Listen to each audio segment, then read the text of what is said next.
ইবাদতের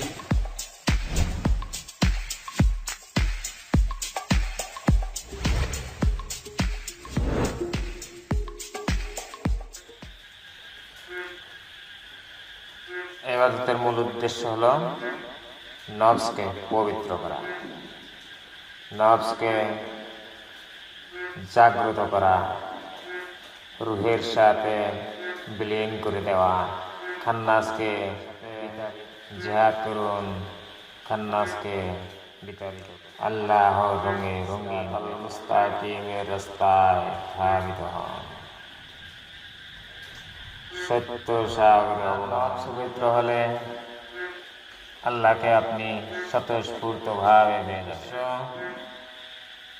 আল্লাহকে পাওয়া না,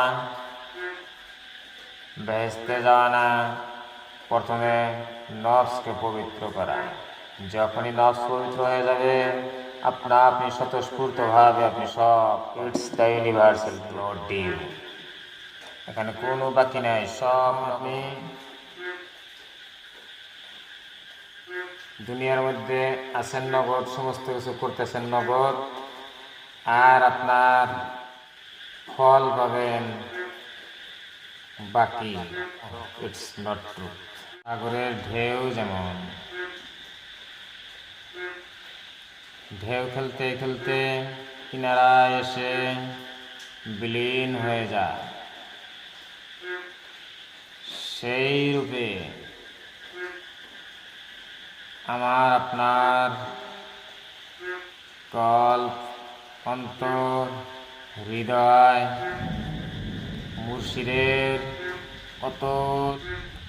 Do you know about Sufism? You will must know about Sufism, because it is the only one path, the best policy. Like the honesty is the best policy. আপনি কি জানেন প্রকৃত মসজিদ সেটাই হয় একজন মুমিনের অন্তর কল, সেটাই কাবা হয়ে যায়, মসজিদ হয়ে যায়। আর যেটা বালু, পাথর, সিমেন্ট, রড, ইটা বালি দিয়ে তৈরি করা হয়েছে, মিস্ত্রি বানাইছে, আমরা বানাইছি, সেটা আল্লাহর ঘর নয়।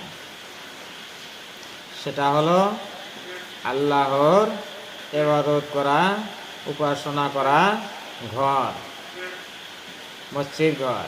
কিন্তু প্রকৃত মসজিদ ঘর সেটাই একজন কামেল ওলির কল।